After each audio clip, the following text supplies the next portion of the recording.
Welcome to Easy Economics. Today I am explaining that is 5 marks topic important for 5 marks.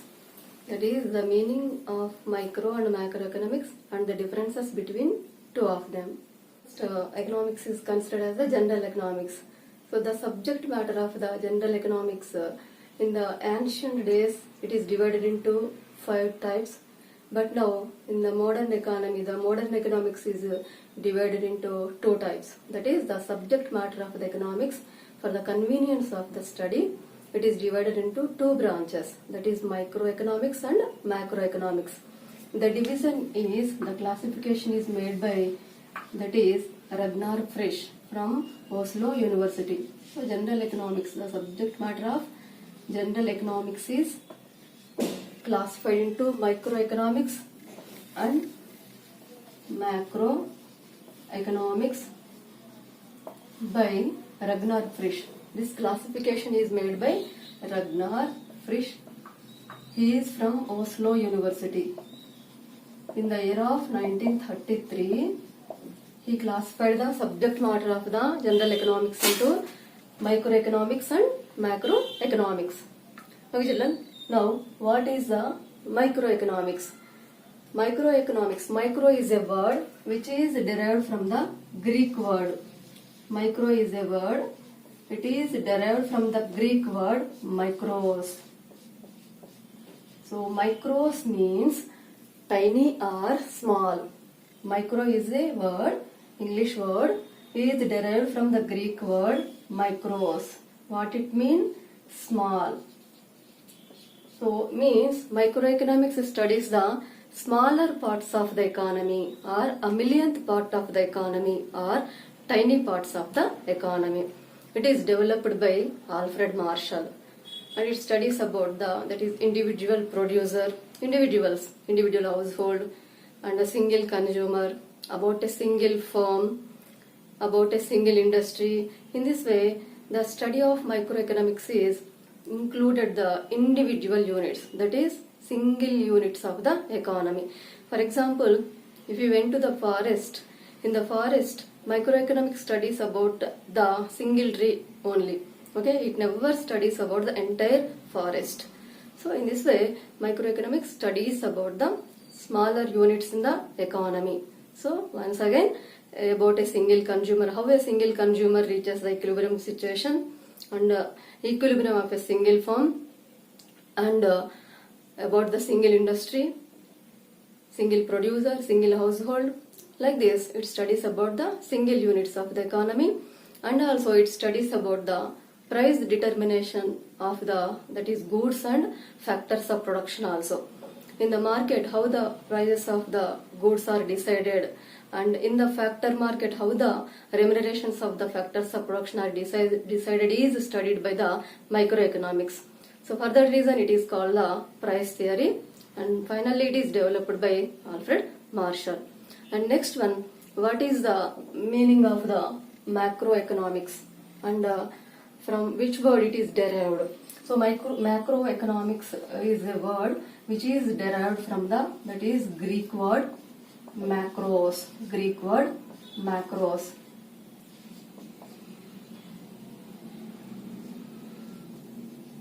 It means large or aggregate. So macroeconomics studies about the larger units of the economy or aggregates of the economy, or it studies about the economy as a whole. It is developed by J.M. Keynes. So macroeconomic studies about what are the larger elements in the economy, about national income, total savings, total investment, and unemployment, poverty, economic growth, economic development. In this way, larger elements are studied by the macroeconomics, and it is developed by J.M. Keynes. And whenever it is studying about the, that is general employment and also general income, that is national income, so it is called as income and employment theory. Okay children, now I will explain the differences between two of them, that is microeconomics and macroeconomics. Micro is a word derived from the Greek word, that is micros. It is derived from the Greek word, that is micros. So which means small or tiny. So what it means? Small. So microeconomics studies about the smaller units of the economy. And what about the macro? Macro is a word derived from the Greek word macros. It means large or aggregate. So it is about the aggregates of the economy or larger units of the economy. That is national income. National income means total income of the country, and total savings, total investment, unemployment, growth. All the larger elements are studied by the macroeconomics. And it is developed by, microeconomics is developed by Alfred Marshall. It is developed by Alfred Marshall. And macroeconomics is developed by J.M. Keynes. It is developed by J.M. Keynes. And the other name of microeconomics is the price theory.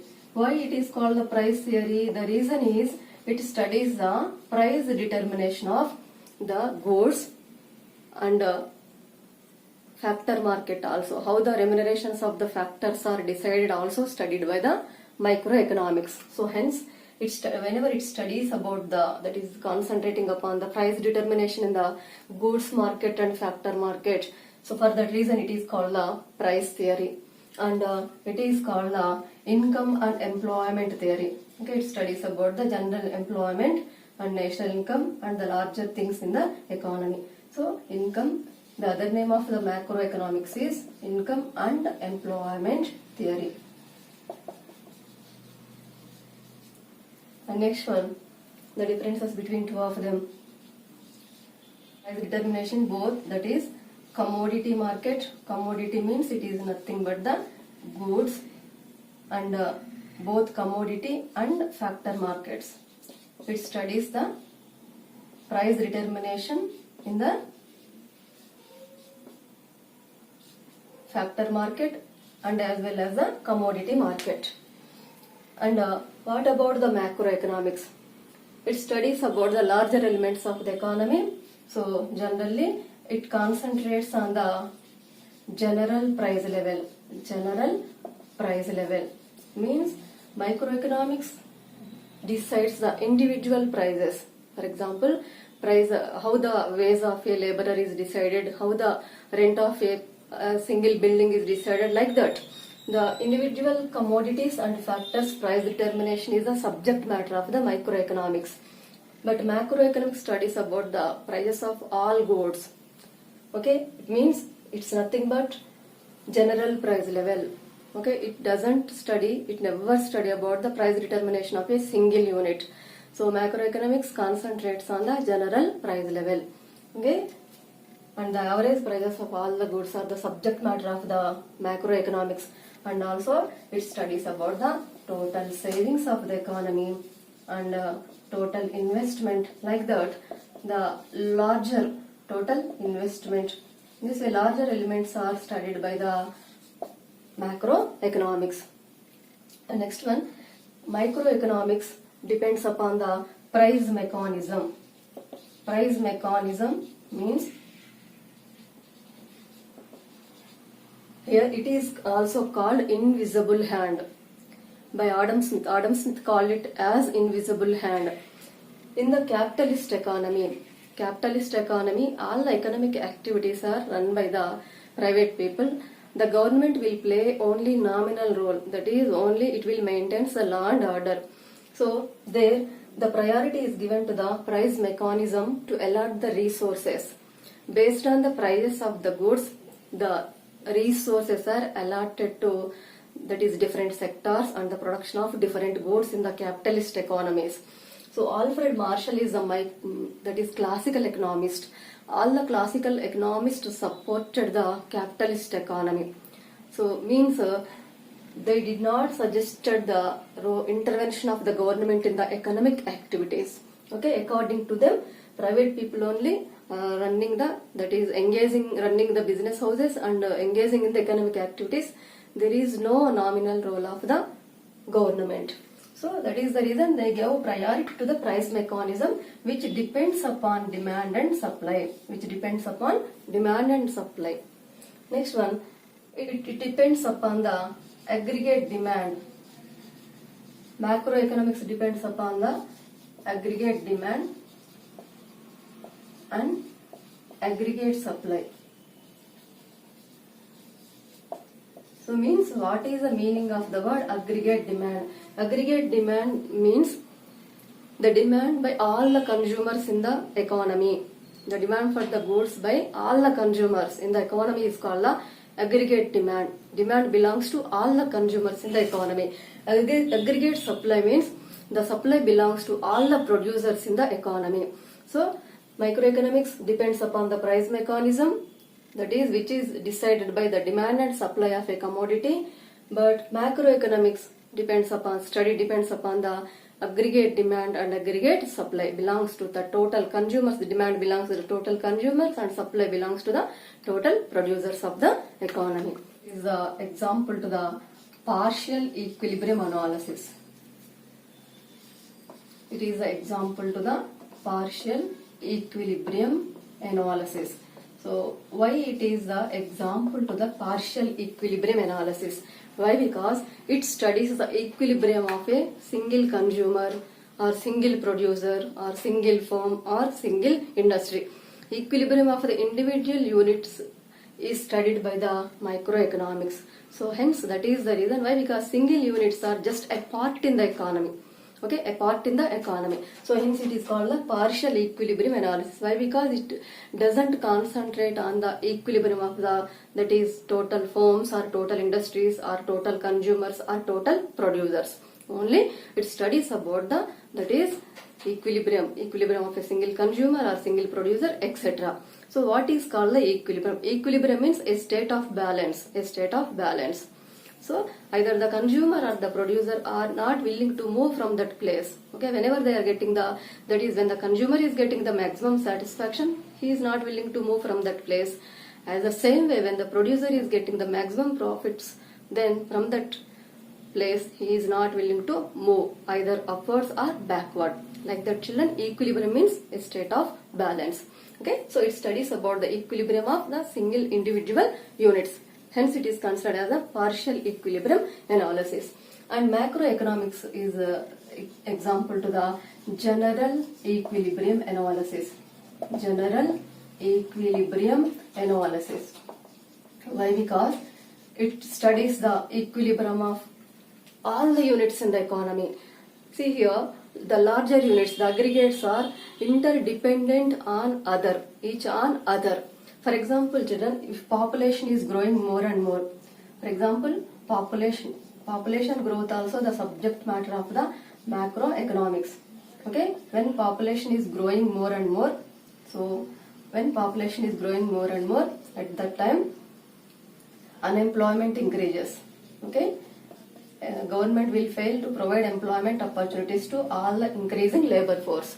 So due to unemployment, they won't have the purchasing power in their hands, so it leads to lower level of savings and lower level of investment, and also it is thrown into, the economy is thrown into the poverty. Again, poverty leads to population growth. Why? Because poor people doesn't have the that is assets. That is the reason they thought that children are their assets. So hence poor people are increasing the population in our India.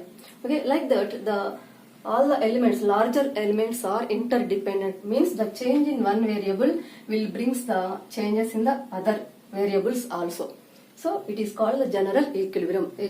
A change in a variable, a change in the variable is affecting all the variables in the economy or bringing change in the remaining variables. So it is the example to the general equilibrium analysis. In this way, the larger elements, aggregates in the economy are influenced by the other things. Okay, the change in the other things. This one, the last one, microeconomics, is the example to the static analysis. Means in microeconomics, those who supported the microeconomics or who developed the microeconomic analysis ignored the importance of the time element. Okay, so that is the reason it is static. It doesn't give the without time element. They studied the microeconomics without giving priority to the time element. Okay, so why? Because with the passage of time we can find number of changes in the economy, either population increases or decreases. We can find the that is change in the quantity of the resources, either the availability of resources either increase or decrease, and we can find the changes in the technology. So many changes we can found in the economy with the passage of the time, but the supporters of the Marshall also ignored the importance of the time element. Okay, they studies the that is subject matter of the economics in the static way, that is in the economy which is not having any change, constant. Okay, all the things are in a constant way, then it studies about the subject matter of the economics. Okay, so it means whenever they are not giving priority to the time element, then it is considered as it is a static analysis. But macroeconomics is example to the dynamic analysis. Why? Because Keynes and who supported the macroeconomic analysis or gave priority to the time element. So they gave importance to the time element. They realized the fact that is with the passage of the time, yes, we are able to overcome the scarcity of resources, or we are able to invent so many things. Innovations are possible in the that is with the passage of time, and with the passage of time we are able to that is either increase the growth and development of the economy. So they had given priority to the that is macroeconomic analysis given priority to the time element. So that is the reason it is called the dynamic analysis. These are the differences between the micro and macro analysis. Two are interdependent on each other. Okay, differences are there in between two of them, but two are complementary. Okay, means micro is depending upon macro analysis and macro is depending upon micro analysis. Sometimes if you like this video, do like, subscribe and share it to your friends, children. Thank you for watching.